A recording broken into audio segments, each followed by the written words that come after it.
Okay. Is the subtitles helping or is that confusing?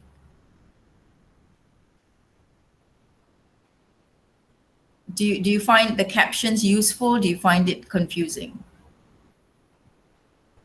I was going to ask for subtitles. Are there subtitles? Are people seeing subtitles? Not You subtitles, sorry, can captions. caption, yes.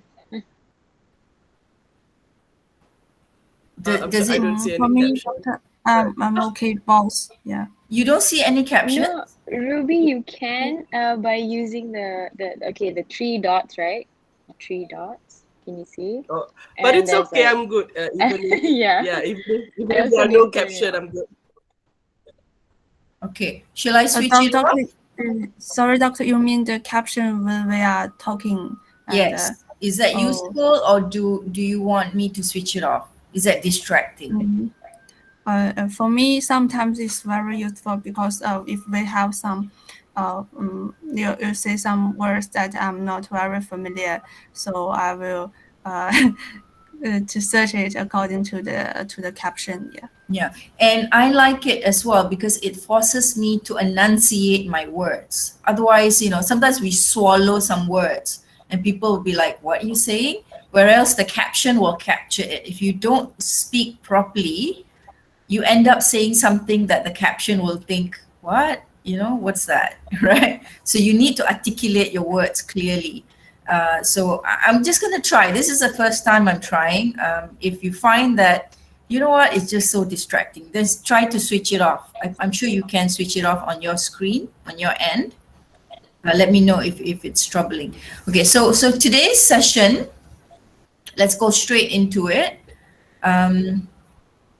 So for today's session, we are looking at, we're looking at Wole Soyinka's telephone conversation. And we are looking at a particular task. The task is you're supposed to examine the central concern of the text and analyze how the poet conveys it through language and point of view. So we're picking up last week's technique, i.e. the point of view.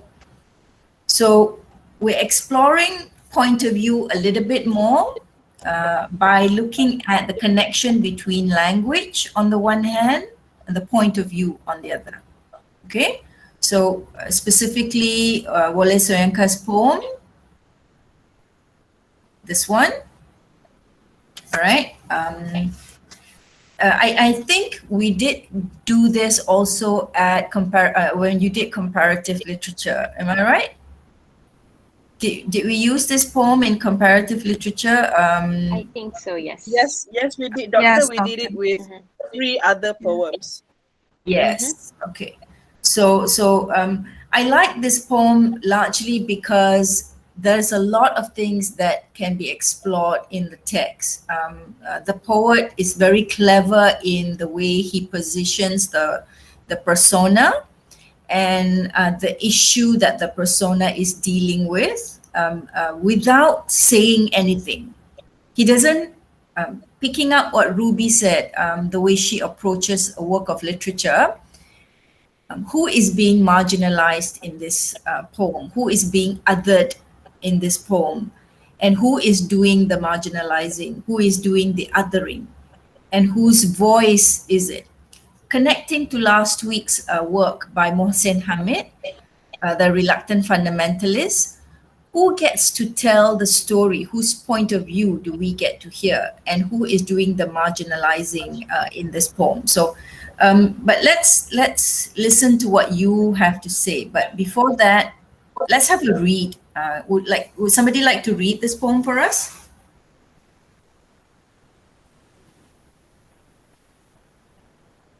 Anyone? Maybe we can take turn. Go ahead, Shah and Shah. Just read it. I just read it. Okay. Telephone conversation. The price seemed reasonable. Location, indifferent. The landlady swore she lived off premises. Nothing remained but self-confession. Madam, I warned, I hate a wasted journey. I am African. Silence. Silenced transmissions of pressurized good breeding. Voice when it came, lipstick coated, long gold rolled. Cigarette holder piped. Caught hours, Frowley. How dark? I had not misheard. Are you light or very dark? Button B, button A. Stench. A frenzied breath of public hide and speak. Red booth. Red pillar box. Red double tired. Tired? Tired, right, doctor? Okay. Omnibus squelching tar. It was real. Shamed by ill-mannered. Silence. Surrender. Pushed, dumbfounded to back simplification. Considerate she was, varying the emphasis. Are you dark or very light? Revelation came. You mean like plain or milk chocolate? Her accent was clinical, crushing in its light. Impersonality, rapidly wavelength adjusted. I chose West African sepia, and as afterthought, down in my passport, silence for spectroscopic. Flight of fancy till truthfulness changed her accent. Heart on the mouthpiece. What's that? Conceding, don't know what that is. Like brunette? That's dark, isn't it? Not altogether. Facially, I am brunette, but madam, you should see the rest of me. Palm of my hand, sole of my feet are a peroxide blonde. Friction, caused foolishly, madam, by sitting down, has turned my bottom reverend black. One moment, madam, sensing her receiver rearing on thunderclap about my ears. Madam, I pleaded, wouldn't you rather see for yourself? Okay, I Okay. hope you guys heard that. Brilliant. I want you to do something for me. I want you to take out a piece of paper.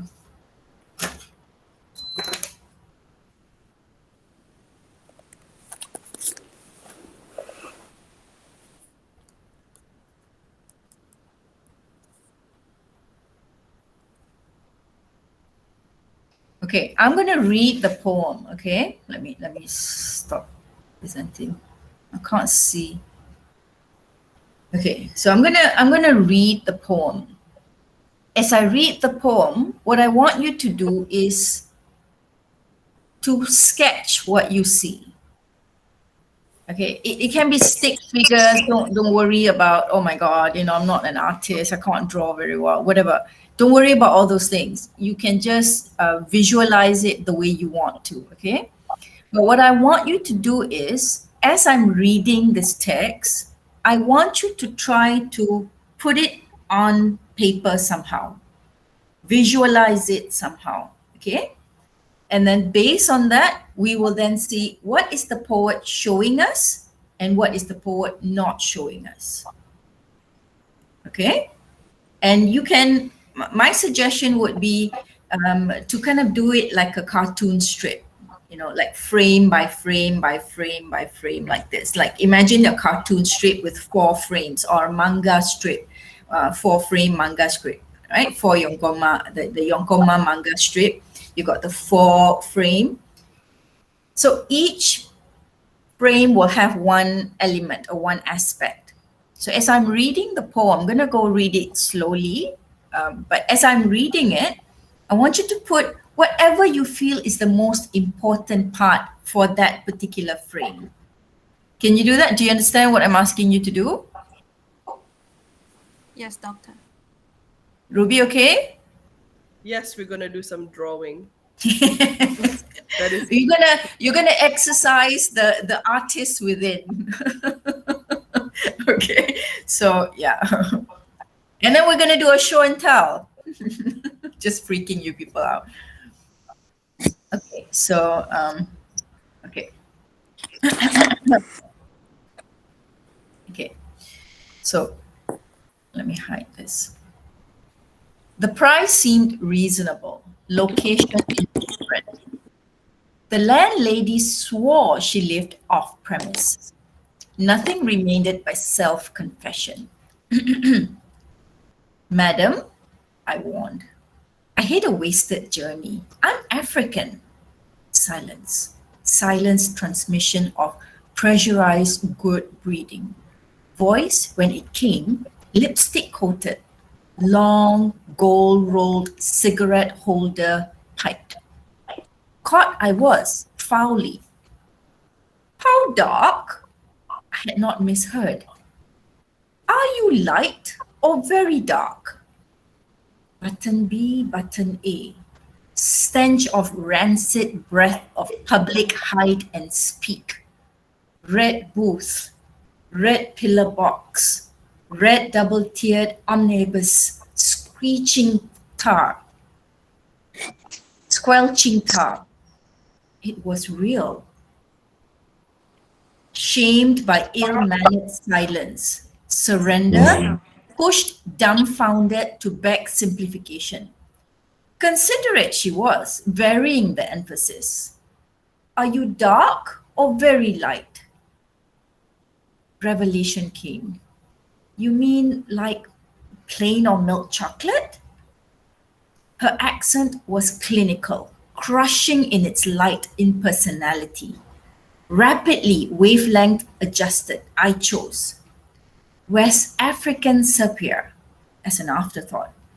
Down in my passport, silence from spectroscopic flight of fancy, till truthfulness changed her accent, hard on the mouthpiece. What's that? Conceding. Don't know what that is. Like brunette. That's dark, isn't it? Not altogether. Facially, I'm brunette. But madam, you should see the rest of me. Palm of my hand, soles of my feet are peroxide blonde. Friction caused foolishly, madam, by sitting down has turned my bottom raven black. One moment, madam, sensing her receiver rearing on the thunderclap about my ears. Madam, I pleaded, wouldn't you rather see for yourself?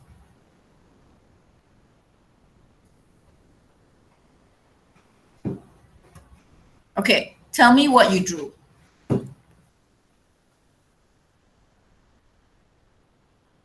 Shah smiling. Ruby's got that smirk on her face. Oh my god, you want to see, doctor? Go ahead. Take a screenshot on the and put it on the WhatsApp. Okay. Oh, now. Oh my god. It's bad. Cool. It's not done yet. It's not done yet. Okay. Right, let me go first, lah, because mine is. Okay. As Ruby is going, okay, I'll give you 1 more minute. Is that enough? I just want to kind of the skeleton of the story. I just want you to capture the essence of the poem in a visual form. Just 1 more minute. Finish it up.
So if you can, just take a picture of the picture that you've drawn and share it on our WhatsApp group. Oh, okay.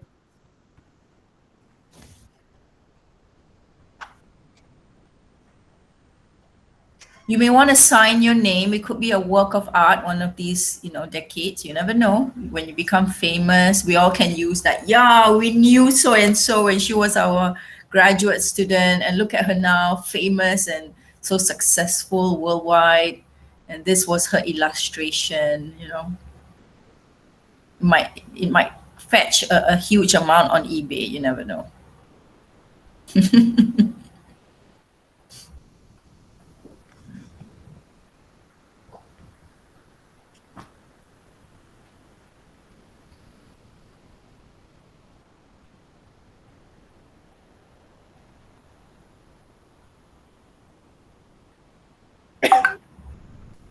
Okay.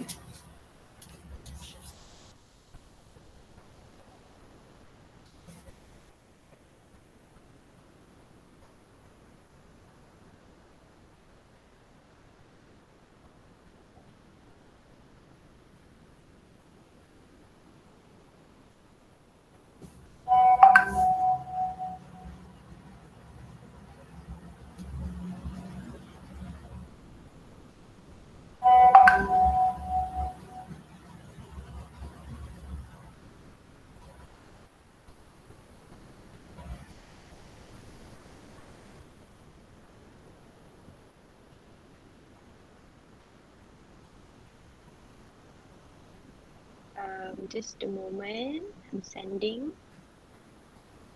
Are you like using a fancy screenshotting thing? No, I just airdrop everything. Oh, that is so cool. But what are you using? Is it an iPad? Yeah. But what app, because- Shah?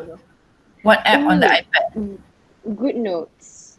Good Notes. Good Notes. Okay. Yes, because I have this oh my goodness, this layout. So this is all for my classes. So Oh, I just- nice. right, and the template is also free, so why not? Good Notes, huh? Okay, let's check it out. I think Good Notes. Where are you? Okay. Yes, Good Notes. Yes. All right. I'm just sending. Xiao Cheng, have you shared on our WhatsApp group?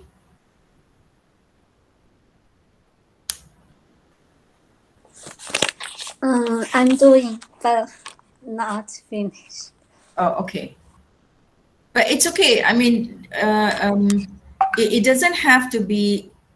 It doesn't have to be detailed, but whatever you put on paper tells us what caught your attention in the poem. What caught your attention, right? So, and that element of what caught your attention is you as a reader responding to the text. And the poet is sharing his thoughts with you through his persona, but you as a reader, you get to decide what element of the poem is more important for you, that helps you understand the text. So, and every one of us will be sharing that. All right, so let's have a look at our the illustrations, if you like, right? Where is it? Okay, this is from Ruby. Talk us through, Ruby, what caught your attention in the poem? Talk us through. Okay, everyone. Let me know if you cannot hear me clearly. So I'm going to start at the bottom first lah, because I always look for the setting. So that is London. I'm assuming it's raining. I'm not sure whether it's raining, but that is what I've always heard about London. And then there's always some buses around. And then there's mention about this, the tar road. So I'm assuming that the weather is not comfortable in the poem.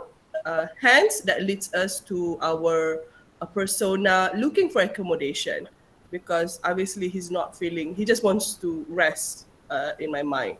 Okay? And then, so there's that two point of view there. There's not point of view lah. Those are the two main characters in the poem. Because it's a telephone conversation, I'm assuming that the persona is a very well-educated man based on the language and his hesitation and his reluctance. So that is what I think lah. However, it doesn't matter how well he is dressed. You can see there's a briefcase there. It doesn't matter how well he's dressed. The only thing that the lady in the other line wants to know is how dark is his skin. So I can sense this frustration. That is why he's not smiling, but the lady is smiling. Because for the lady, her questions are not harmful. That is what the lady thinks. That's why the lady's like, "How dark are you? Are you chocolate? What kind of chocolate are you?" Like, very very happy, which speaks about being in a majority group. So when you're mainstream, you don't feel that pressure. You don't feel that you are damaging or harming someone's appearance or self-esteem lah. So that is why I put this contrast in terms of dressing. I even put there a tie. I'm not even sure whether he's wearing a tie or not, but I'm assuming all intellectuals in UK wears a tie. So yeah, so that is basically what I noticed lah in the poem. Thank you. Okay, brilliant. Next, this is Alice. Yes, Yeah, Ren. yes, me, doctor. Yeah. First, before they talk about the race, I think because there is a telephone conversation, but they can't see each other and they never met before. I think all their uh, all their imagination of others just image uh, and they judge each other from uh, their uh, their experience before, maybe, I think. And before they talk about the race, the lady may the landlady they want I think the point of view is from the man who want to rent a room, rent a house, and uh, at first the lady may think he's a gentleman or something like that, because the lady mentioned she won't be here after uh, he rent the room. Maybe she is very think she's how to say that. Sorry, doctor. Uh, Maybe she think he's a good man and I want he to rent my room and his credit is very good. So it's something like that. But when they talk about the race, it comes the button A and the button B. You see, I draw two button and it's a light or very dark.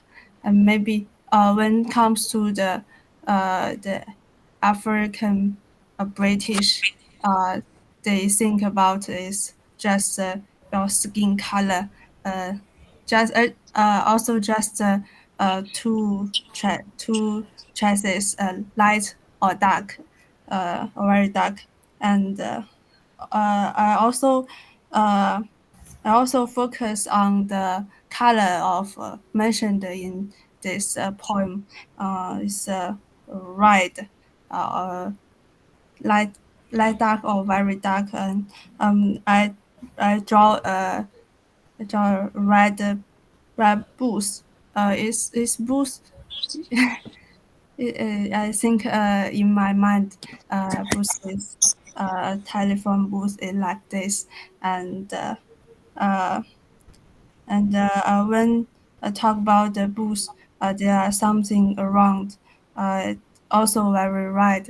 It's I think the writer is uses uh to give a, a sign of style.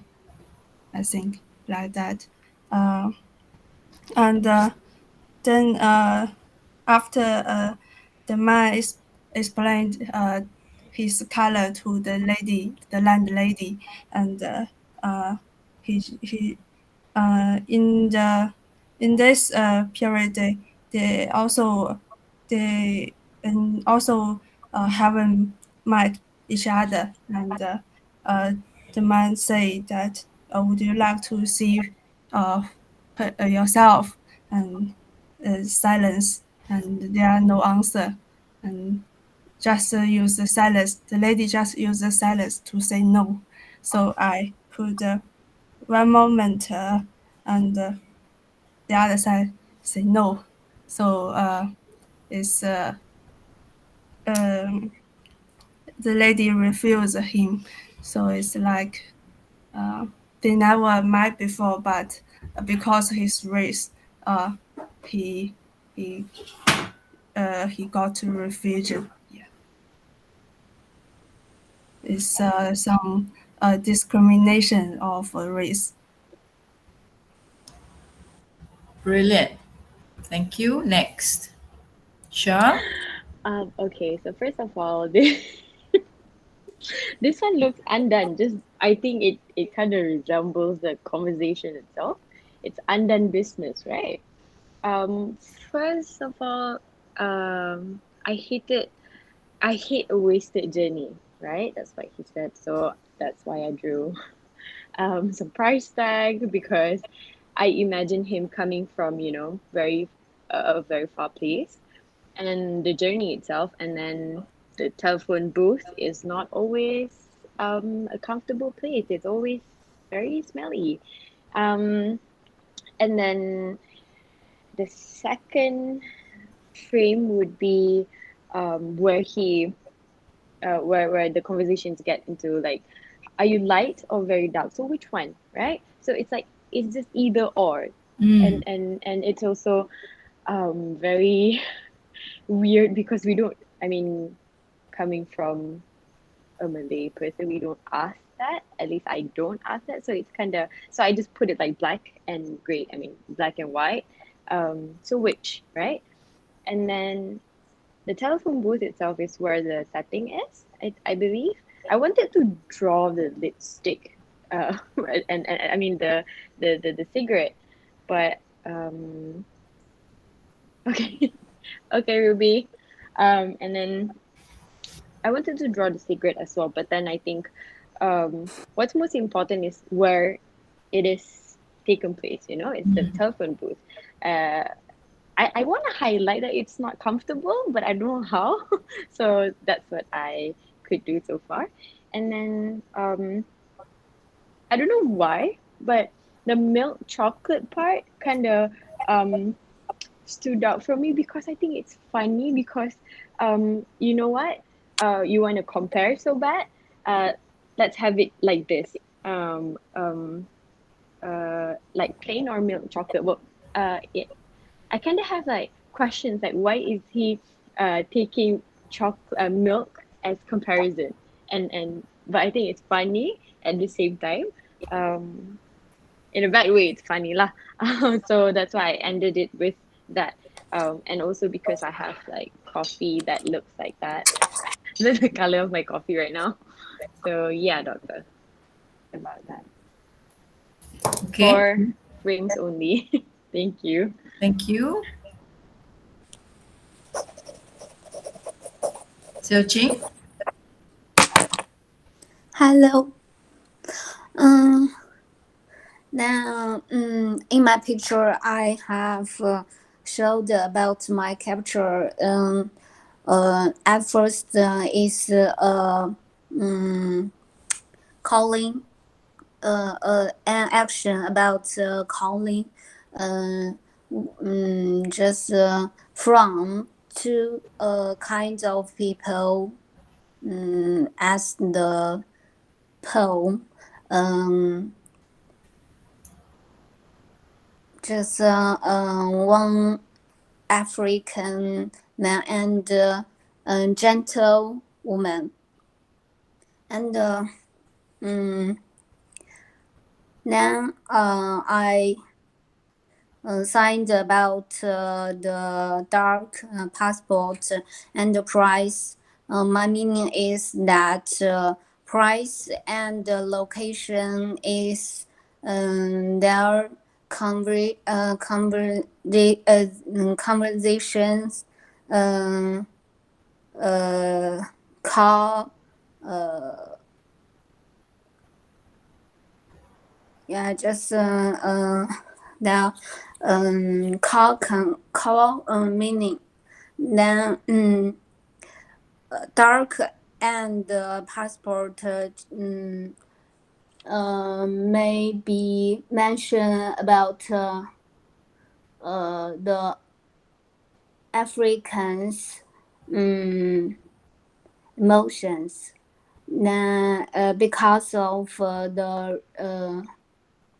Because of the racial problems.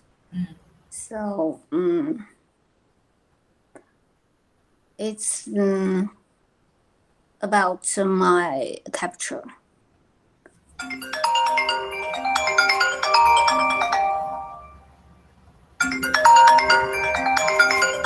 Just give me a second.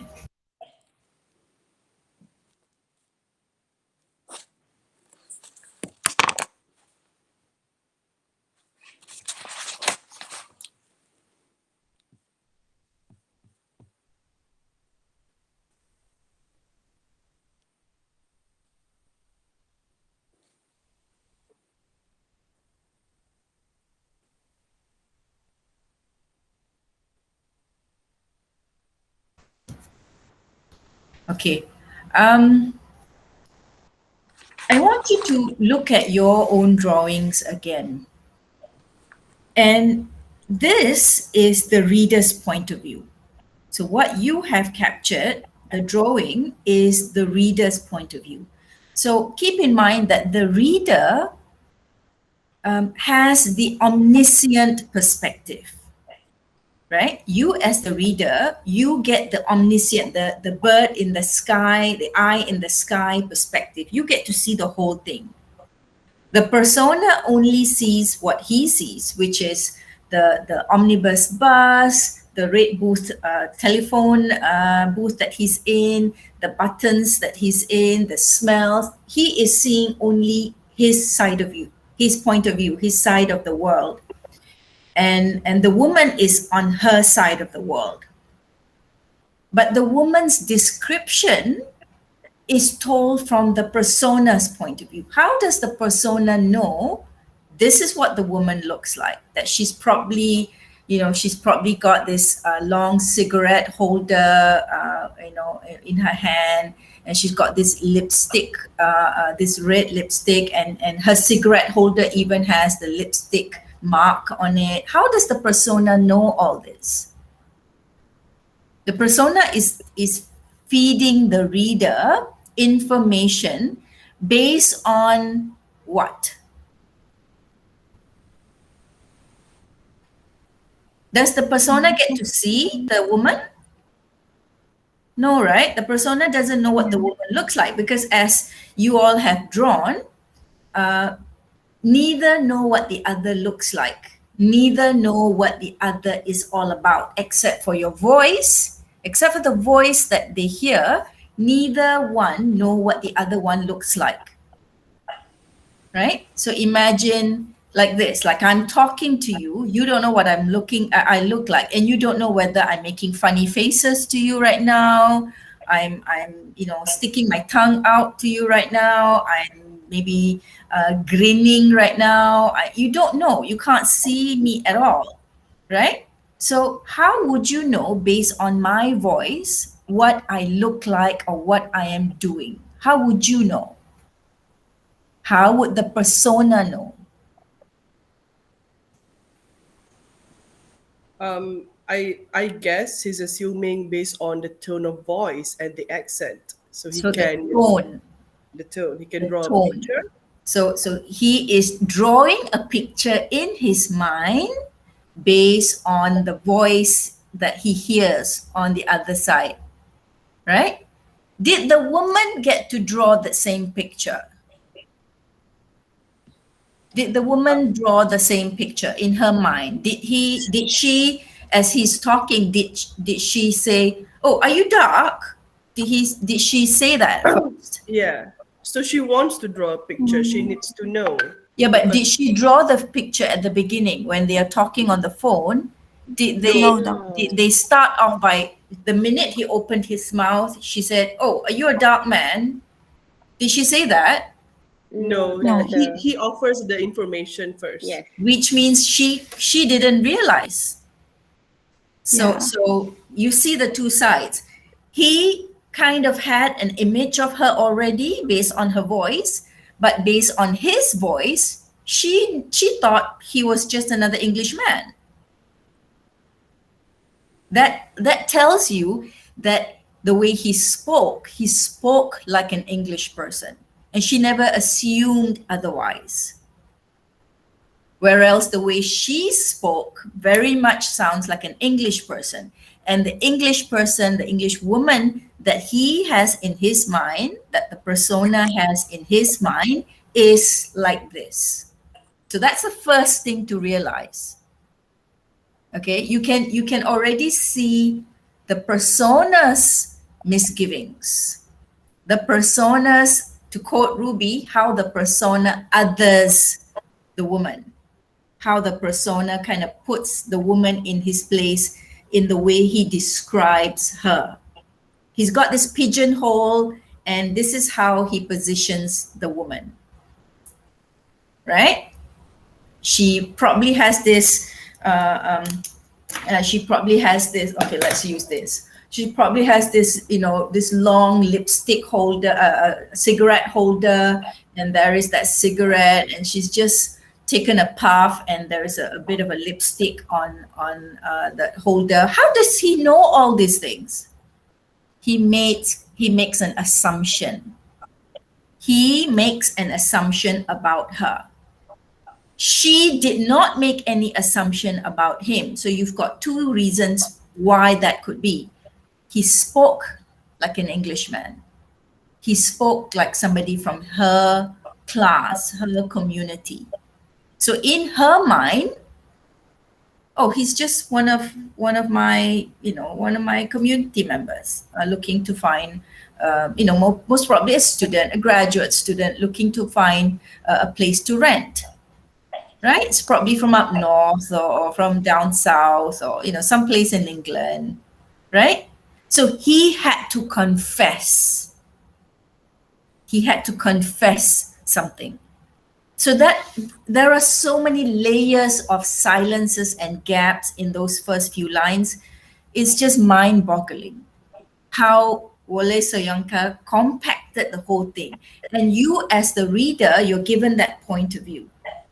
You are shown the woman's side and the persona side. All right, you are brought into this as a bystander, as an observer. Okay, so as you look at that picture that you've drawn, I want you to incorporate something. What's your opinion about the persona? And what's your opinion about the woman? Just write it down into the picture. Just put words there. What's your opinion? Use a different color if you want, different color pen. What's your opinion about the persona? What's your opinion about the woman? Take a couple of minutes.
Okay, now I'm going to ask you another question.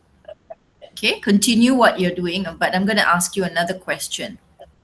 As the reader, you look at your picture, you are the reader seeing the whole thing, right? You get to see what the persona sees and you get to visualize what the persona visualizes about the woman, and you get to see the whole thing.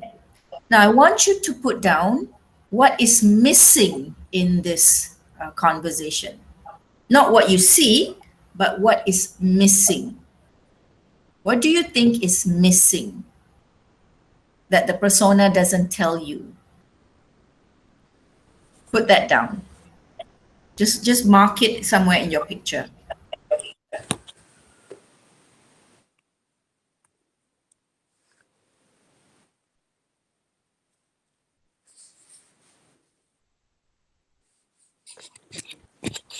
If you don't understand what I'm asking, please let me know. Okay, I will repeat myself. Otherwise, I'm assuming you are on track.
Okay, are you ready to share something?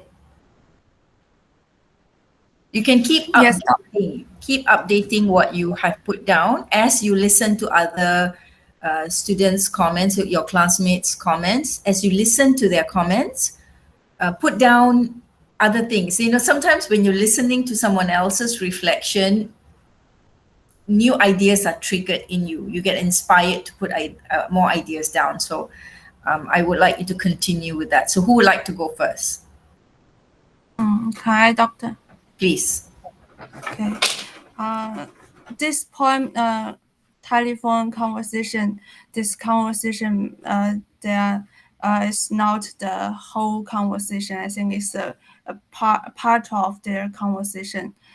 Before they talk about race, they may talk about other things, and I think they have a very smooth conversation before that, and the landlady even wants to rent her land or her room to this to the persona, and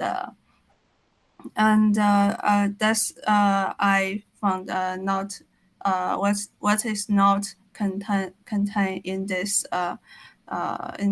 poem. And for the persona himself, when he is going to talk about his African British, his emotion, I think, is not very good.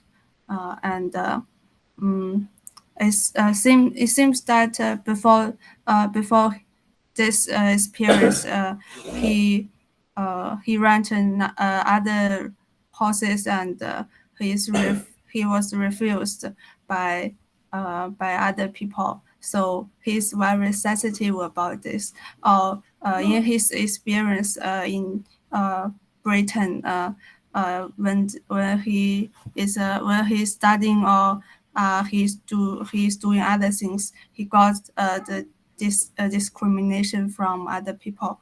And for the landlady, I think he has a very he has she has a stereotype about the African British, and there are two choices in her mind about their color, only about their color skin, light or very dark.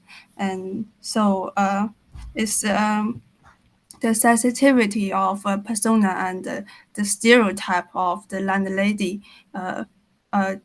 These two reasons cause the failure of this conversation, I think. That's all I want to say, Doctor.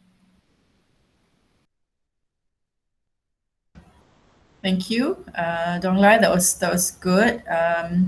Who would like to go next? I can. Go ahead, Shah. Now that you mention, I always have like new point of views every time. But now that you mention her, and we're focusing on her, but somehow like that lah, huh? I have this bit. Can you see her face? Because when I read back the poem, she sometimes she was silent, right? I mean she went silent for a bit, and then she was like, what's that? You know? And then she kept on asking, like, that's dark, isn't it? And then even at the bottom of the poem, the right I mean the he sends that he receiver raving on the thunderclap about my ear. So I think she still has mm, am I making assumption here? I don't know if I'm making I have no assumption. hesitation. Say it. Yeah. No, No, it's like because the poem is drawing that assumption from us. The it's persona is doing that to draw that assumption from us. So what is the assumption that you're making? because and then I added the guy is a tired man. I assume he's tired because he just he had a visit journey and the landlady is, I wrote it as an unsuspicious woman because when I read back, she didn't ask. She went along, meaning because he asked, right? So she asked back lah. And then after that, I think she still has no idea what's going on because I would feel bad as well. I don't know. I would feel bad because when a person insisted on asking that, and I was like, oh, I didn't think of that. So yeah, stuff like that. I don't know if this is making any sense, doctor, but yeah.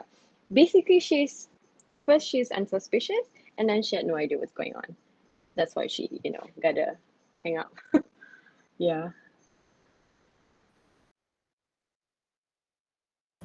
Okay, thank you, Shah. That was good. Who's next?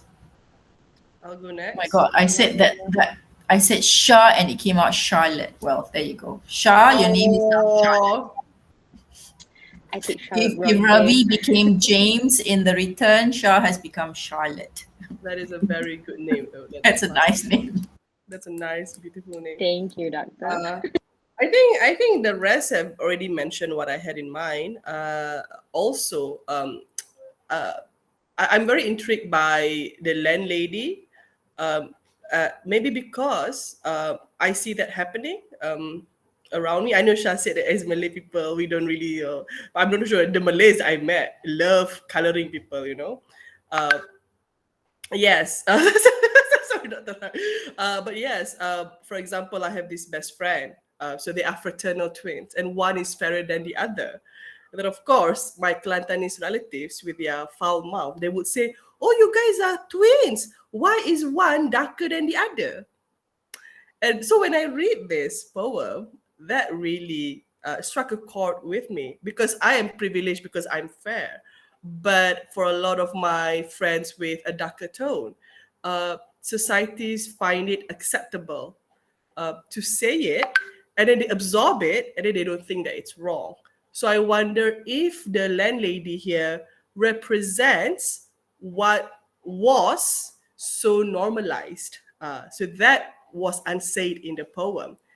We find it so abhorrent because it was told by the perspective of the persona.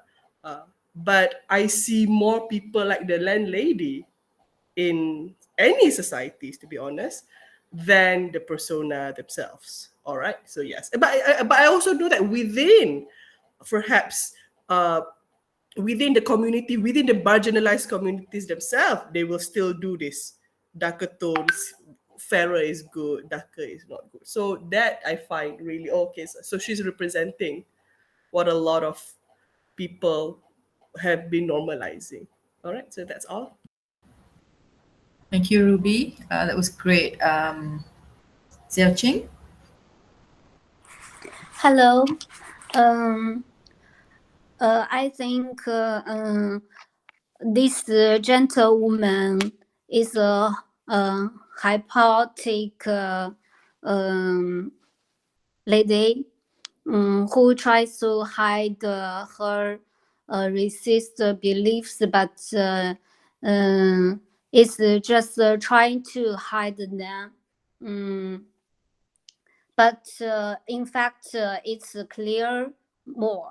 The black man is not confident, from my perspective, enough, and that he always tries to explain that he is not completely black.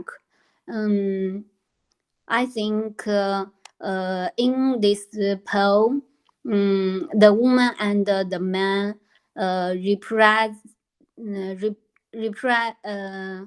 represent two different kinds of human skin who are typified as a symbol. Then race should be equal. He is just the color of the skin in this way to express the mutual exclusion between different skins in a situation, while racial equality is almost a global consensus. Then just take an example for the black people in this poem. Just above.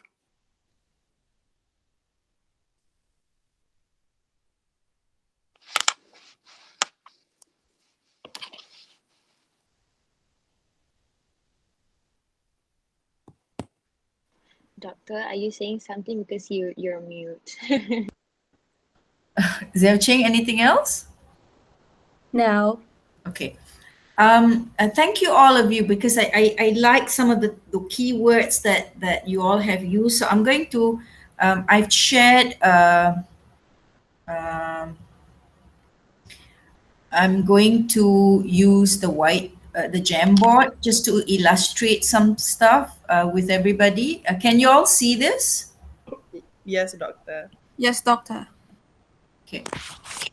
So let's just see let's just kind of draw about the landlady. Okay. Okay. So we have, this. Imagine this is the continuum. Okay.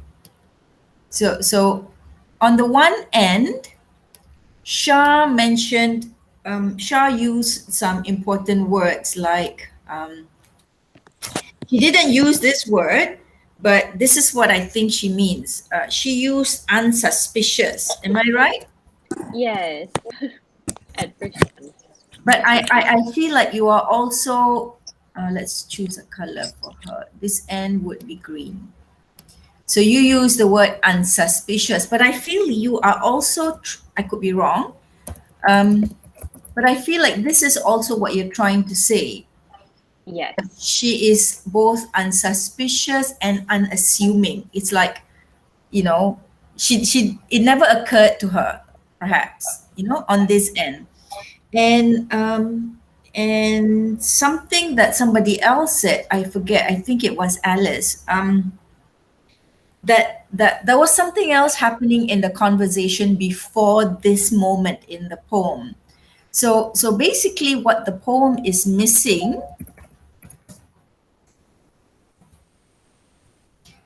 is the exposition. Okay, who is this persona? What is he doing in the UK? Why does he need a room to rent? Stuff like that. All those information, right? So, but you are right. I think Alice said that. But you are right that all these information are withheld from the reader. So this is on the one end of the continuum. So as a reader, you're trying to map this discussion, and you're thinking, okay, these are some things I don't know. These are some things I don't know about the persona. I don't know who he is. I don't know what he's doing in the UK. I don't know why he needs to rent a room. Is he a student? Is he a college student? Is he doing a PhD or master's program? What is he doing in the UK? Before that moment when he says he needs to confess. Okay. So, and the persona, the lady,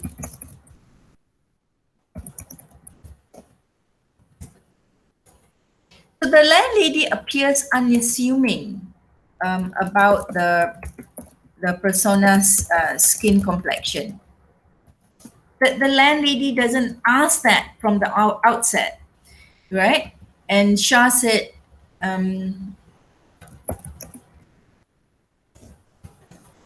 landlady appears unsuspicious on the outset. She doesn't seem disturbed that this man is calling her. She doesn't seem curious. Why is he calling me? What does he want? It's like sometimes you get calls, spams, right? Or you get this direct sellers calling you to sell some things. The landlady is not suspicious that, oh, this man shouldn't be calling me. Why is he calling me? She's not at all, right? So that's on the one hand. And then on the other hand, closer to the other end, let's choose a different color. Okay, let's not go with pink. Let's go with orange. She seems to, if I'm not mistaken, this is what I think Xiao Qing was saying. She seemed, no, before that, Dong Lai said she appears to,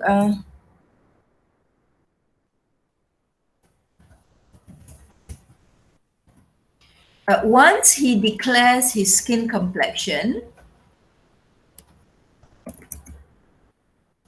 the landlady appears to treat the persona or have a kind of a categorization or compartmentalizing the persona based on stereotype.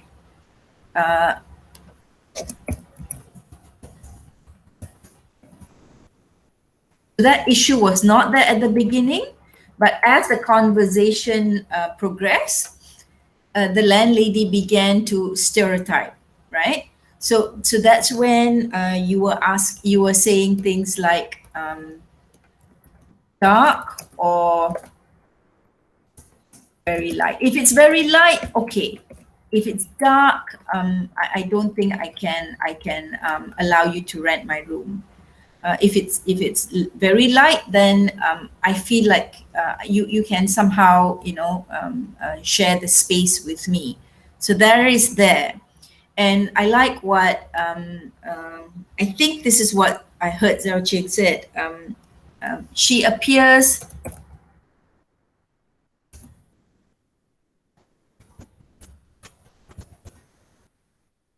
She appears hypocritical. That it was okay earlier on. It was okay, right? But the minute she appears unassuming, she appears unsuspicious, but the minute his skin complexion was brought into the conversation, she starts to treat him from another perspective. So she appears hypocritical. It's like she's not treating him equally, she's treating him unequally the minute the skin complexion became an issue. So that is being a hypocrite. You're not treating everybody the same. You're saying, this is from George Orwell's classic Animal Farm. 4 legs good, 2 legs bad, and then it became 4 legs good but 2 legs is better. That idea of everything is relative. Yeah, we are all equal, but the fairer skin is more equal than the darker skin, something like that. So the element of hypocritical nature of her. And then finally, Ruby introduced this idea of the privilege, perhaps. Maybe she comes from a kind of a, so she's privileging what? She's privileging or even normalizing what? Fair skin. Fairness, fair complexion against the darker complexion, So she's normalizing it. She appears to normalize this behavior. All right, she's privileging and normalizing a certain behavior.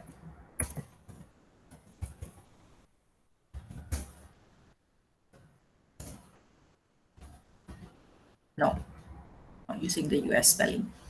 Okay, so as the poem is revealed to you, so let's choose a different color. Let's choose pink for the readers, okay?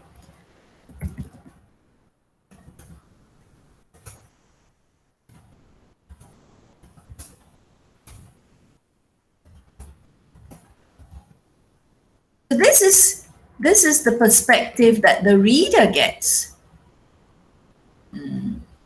Okay, so this whole thing is what the reader gets. You get to see the movement from the landlady's change of tone, if you like, from perhaps a bit unassuming and maybe unsuspicious. And then when the minute the persona says the word, what was the word? I am African. Before that.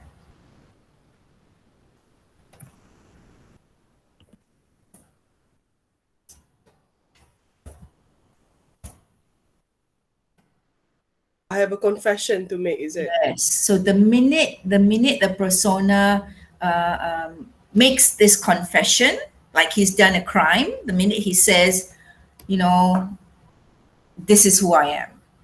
So before that, she didn't know. She was very much in the dark. She didn't know who he was. She didn't know what he was like. She didn't know what he looked like. She didn't know all that. But you're right that, all that would probably have happened before he confessed. But for the reader, we don't know all that. We don't know the kind of conversation. Most probably he would have said, good morning, my name is Albert. I'm here to inquire about the room that I saw for rent in the newspaper, the advertisement. I'm just inquiring, is the room still available? So she probably, have this conversation. Oh, hello, Albert. What are you doing in I don't know, Manchester or London or whatever?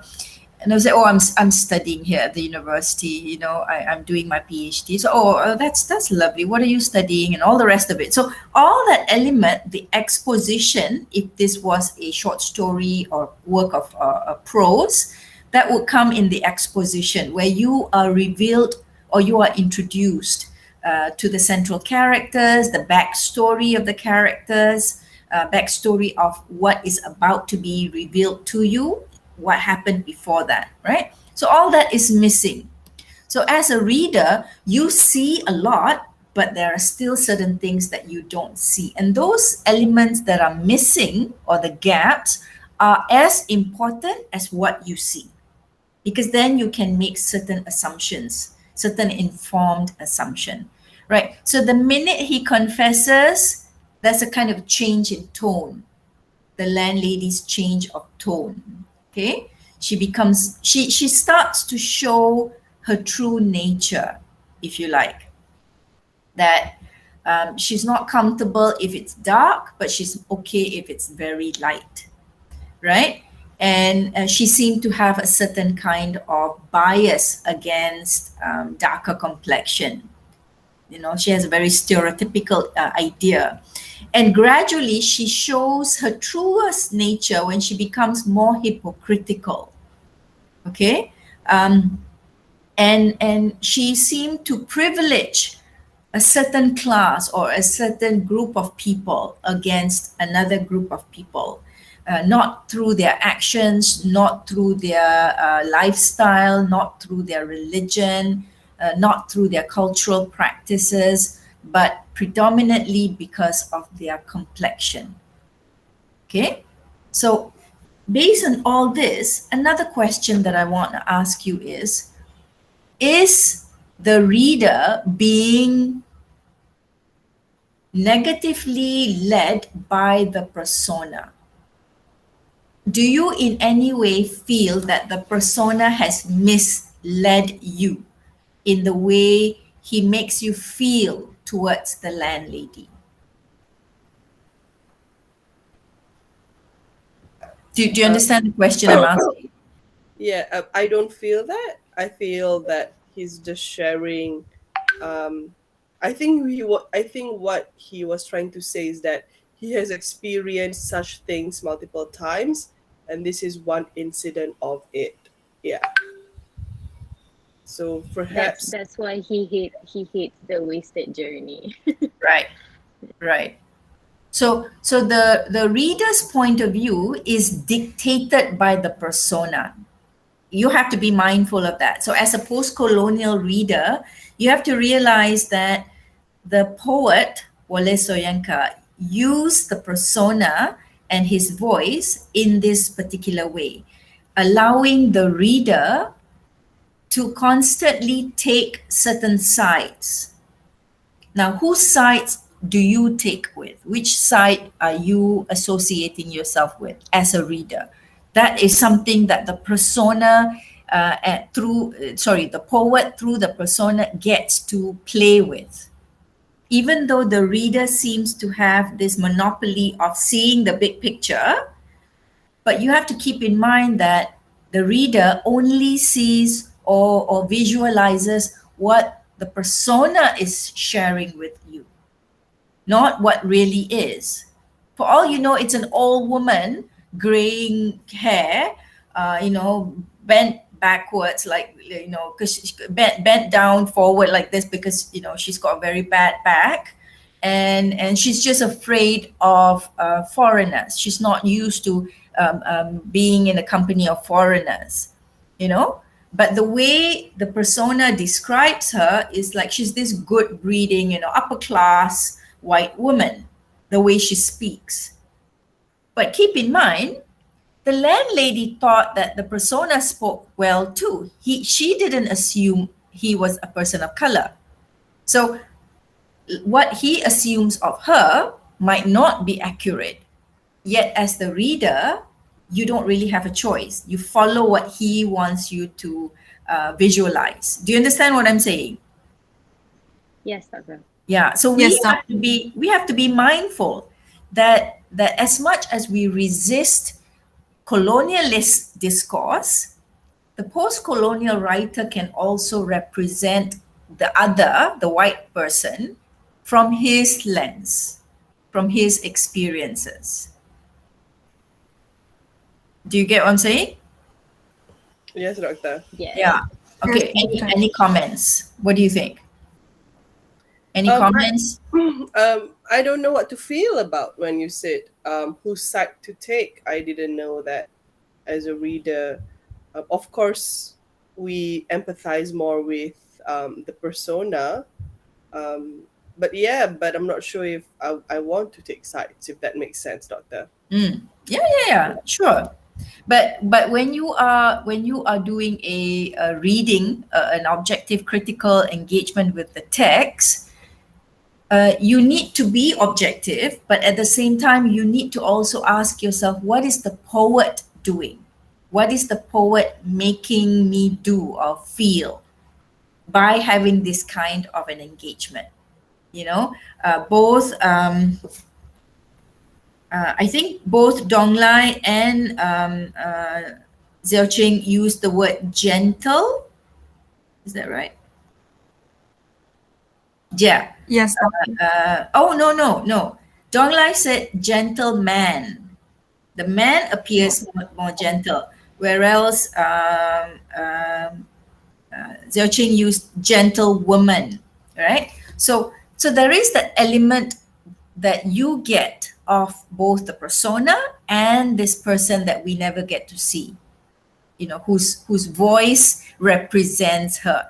Last week, we had a similar kind of perspective where the first person narrator describes to the reader about the person he's talking to, about this American person. We never hear his voice. We only know what the persona chooses, what the speaker chooses to reveal to us. Likewise, in this poem, we only see or hear or visualize what the persona reveals to us, what the narrative voice in the poem, what the speaker in the poem reveals to us. So again, the reader is, as much as I agree with Ruby, you know, you don't really need to take sides, but inadvertently, the landlady comes out looking bad. If you look at some of the words you all have used to describe her, right? She seems stereotypical. She seems a bit more hypocritical. She seems to normalize privileging of a certain group of people over another based on their not based on their actions. You know, maybe some group are more criminal in their behavior than others. If you want to privilege the those who are not criminal in their behavior, maybe that's those are values, that societal values that is more moral or ethical. You can argue that. But if you privilege based on a complexion of somebody's skin that you're born with, that you don't really have any choice over actions, you have a choice whether you speak the truth, whether you steal, and you know, all those kinds of acts, criminal acts that one does to allow one to be seen as, you know, committing a crime. But as your skin complexion, you don't really have any choice over that, right? But to privilege that kind of an individual, to privilege an individual because of their skin color, that says something about the landlady. So you, in a sense, the persona has already managed to get you, the reader, to have an opinion about the landlady, to form an opinion, and the opinion is not very favorable, right? Is there any, besides the word gentle that Xiaoqing used, is there any other positive words that you would like to use about the landlady? Maybe unsuspicious might be a little bit more neutral, unassuming. Any words that you would like to use about the landlady that might color your reading of her character? I think she's straightforward. She just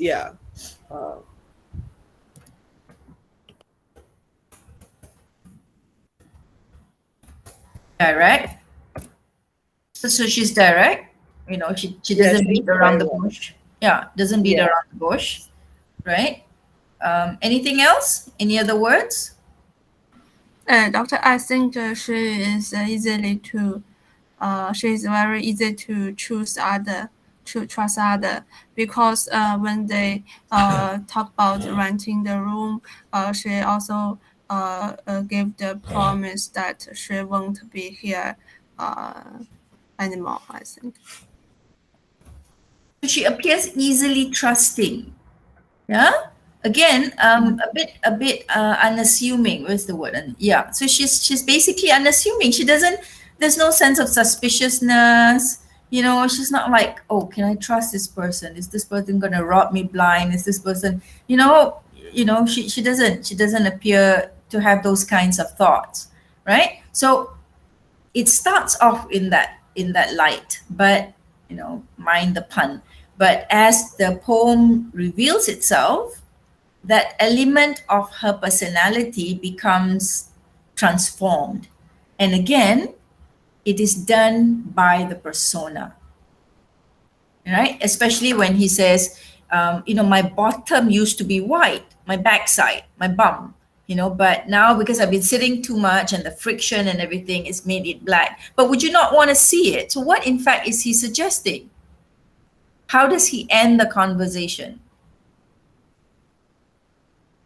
Or would you like to see it in real life? See Or what? like, See what? see my skin color and judge for herself. Which skin color? Which part of his anatomy? The fair part, the palm. I Yeah. think the bum. The bum. The bum, right? Yeah, it's like saying, you want to see my ass? Like that's Yeah. the impression that he leaves her with, right?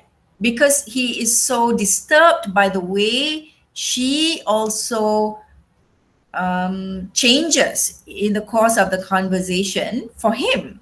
Think about it. It's like, he seems fine. And the fact that he wanted to confess, and the fact that he wanted to say, I hate a wasted journey, but I'm West African in my passport, Anyway, he didn't come across feeling guilty, but the word itself indicates that he has had that kind of an experience. But in the course of the conversation, she's kind of like revealed herself in a way from this unsuspicious, easily trusting, unassuming, very direct, very straightforward, to this hypocritical, stereotypical, privileging white woman. So for the persona, the way the landlady reveals herself is also akin to, if you want to see the macro level, is also akin to how the white privileging culture appears too. They're very polished, very well mannered, right? There is a kind of good breeding, well educated. The level of illiteracy is very high.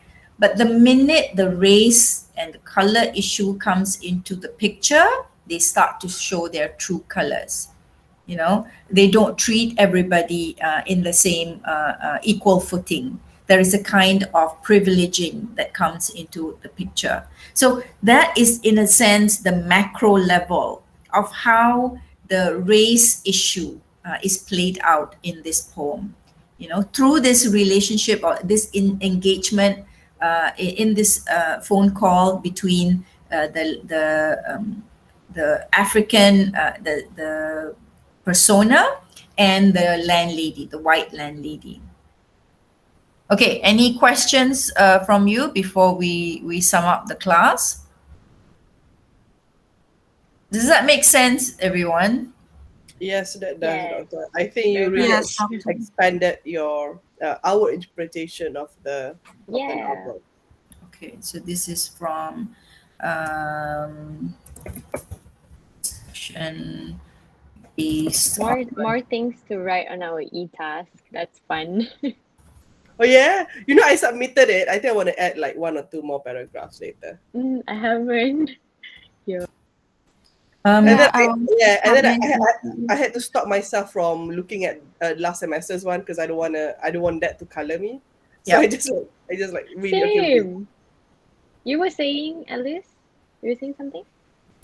Oh, yeah, yes. I want to submit it on my e-task to yesterday, but I think maybe after class I got a more thing. I will get more things. So just wait for this That is so true. the That end is a of this great class. idea. Okay, so I'm going to download this as before, and I will share it with you all. Yeah.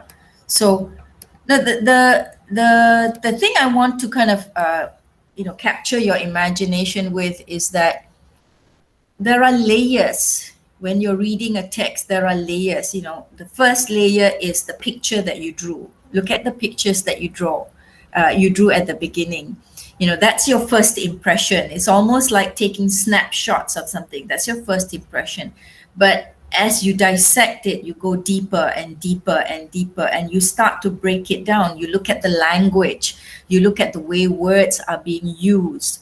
You start to realize that there is a point of view here, and that point of view is both coloring my reading, but it's also saying something about the larger society, right? So I want to kind of end the session by um, coming back to the task for the week. We're looking at issues and themes. We haven't gone into the theme or the issue. We will do that next week, looking at a different text, but we'll carry the conversation forward next week.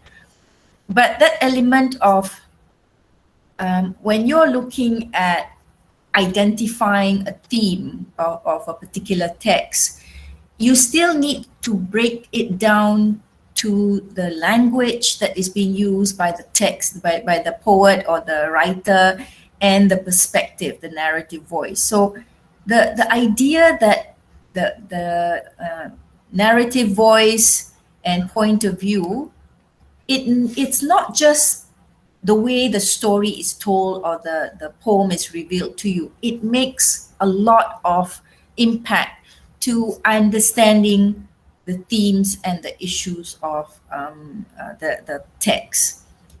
So in order to get to the heart of the text or the central concern of the text, you need to begin by looking at how the poet uses language and point of view to reveal certain positions that he holds, right? And that is the position that we talk about in terms of issues or themes. You then translate that position into a form of the issue you want to discuss.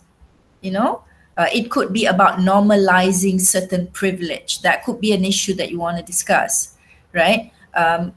Different reader will have their own take, but I look forward to reading your e-task for this particular exercise based on your response to the text.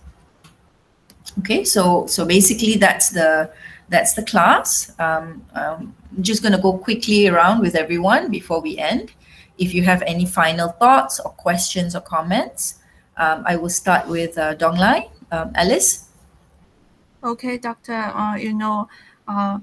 I had the class comparative literature with you last semester, and when I read this poem, it was like I was very angry because I put myself in the position of the persona. So I got this kind of trait.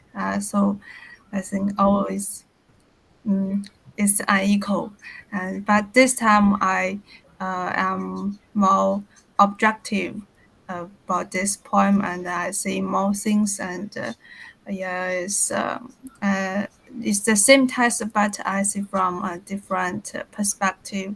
It's very interesting to have this kind of experience. I think after this class, I'm gonna read other texts I have read before. So yeah, I think um, it's really interesting. Yeah. Yeah, I think you've put your finger on the heart of it.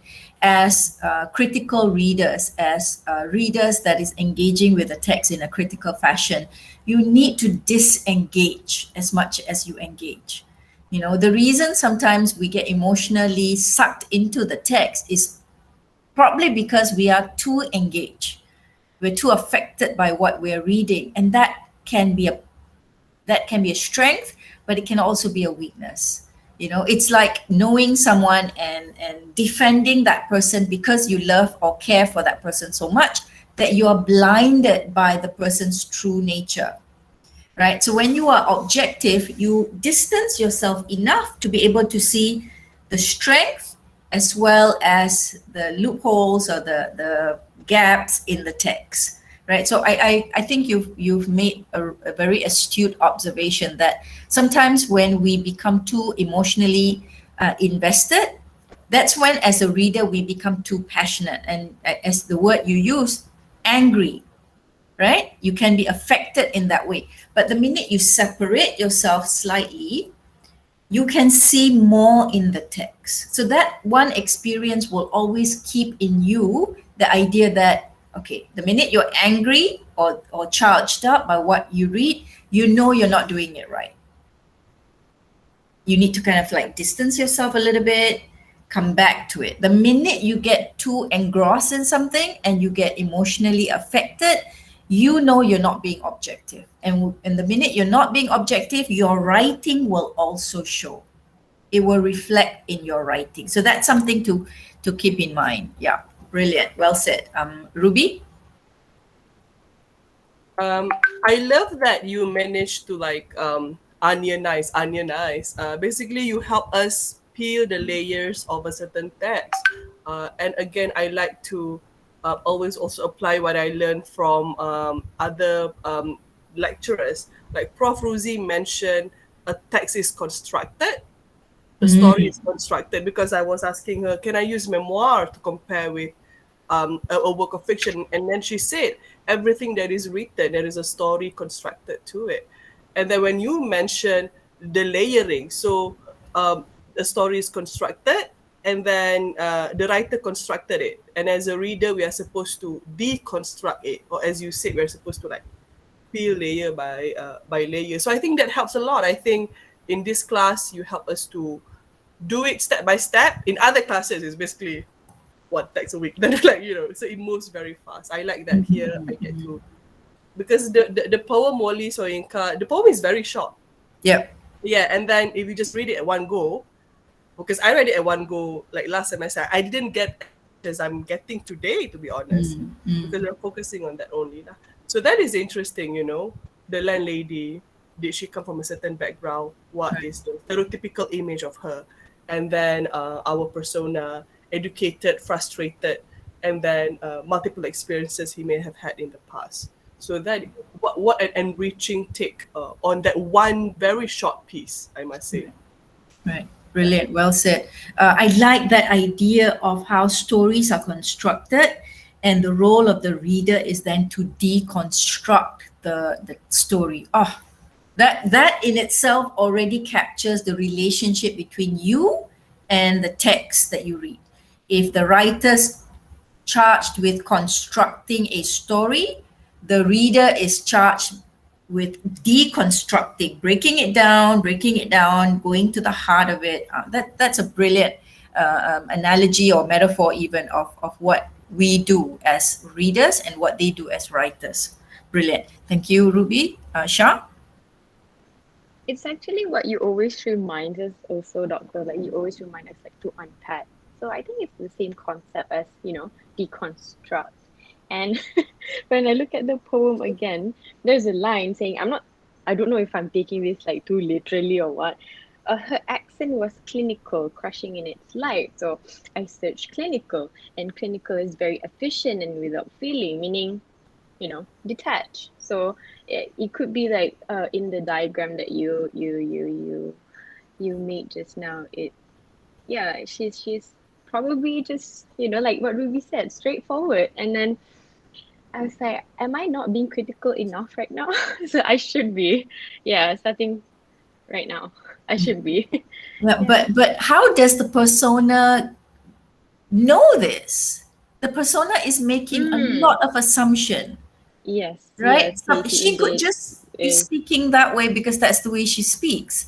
And yet to his ear, it Mm. sounds Like that. clinical and Mm. detached and this.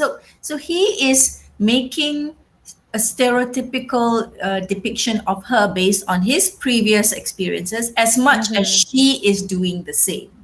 Mm-hmm. So it's like Mm-hmm. two peas in a pod. They're both in the same predicament, Yes, you know, I have and to they agree. both Yes. can't see each other. They both can't see each other, but they both use previous knowledge of other people or similar-ish people to assume of the other.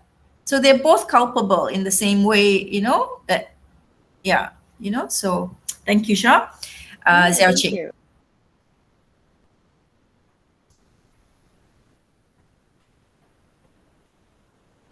I think you have to unmute. Okay. Yeah, okay. Um, now I want to mention it's my first class. But I think I have got. Oh, sorry. But I think I have got a kind of new thoughts about that. How I can to capture the main meaning about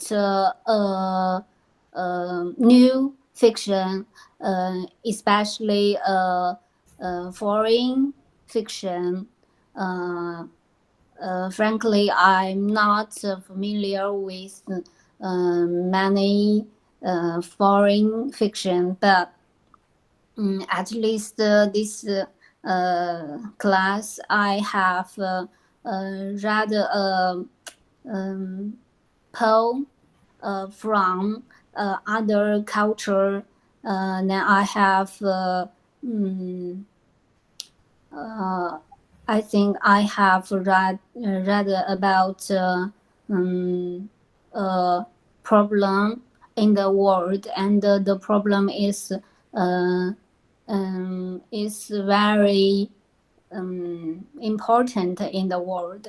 So I think the class is not only give me a kind of new thoughts and some vision about the world. Just about yeah. Okay. 谢谢. I love the way you think, and I love the way you all present your thoughts, and it's so fluid. I can imagine Xiao Cheng doing Tai Chi or Qigong. She's like, very, very graceful. I can just imagine. I'm not being stereotypical, God forbid, please, but I'm just the way she's expressing herself and ideas. And I know it's a struggle, especially this is your first class. But I think your input has been very good so far. So please keep it up, and I think you will be able to follow along the conversation very well. So I hope this was a good opening to our program. So thank you so much, everybody. This has been another awesome class for me. I always look forward to classes with you all because it makes me feel more energized at the end of the class as opposed to drained. So thank you so much. I will. This class is perfect because it is between your Malaysian Malaysian literature, and after this we have critical theory. So this is Oh. Yes, more talk about like, transition. yeah, like that ham between the sandwiches. So this is a good before we go to like formalism and all those things. So this is the strawberry and the peanut butter and jelly spread between the two pieces of hardcore wheat, the meat. Exactly. We're all like, after the class, Abi and Ruby and like Alice and soon Jiao Chan were like, brain fried today. Okay, but whatever we've done in this class, it's largely because of your contribution. So I really appreciate the fact that you're doing the work and you're contributing to class discussion. I wouldn't be able to get anything much done if you did not share. So please do keep up the sharing session. We have one more week before you begin your assignment consultation. So next week we have one more text to read. So let's keep the momentum going. Okay. So thank you so much, Dong Lai, Ruby, Shah, Xiao Ching. I would like you to stay on for another few minutes before we conclude the class. Okay. So thank you so much. I'm going to stop the recording now. Thank you, Doctor. Thank you, everyone.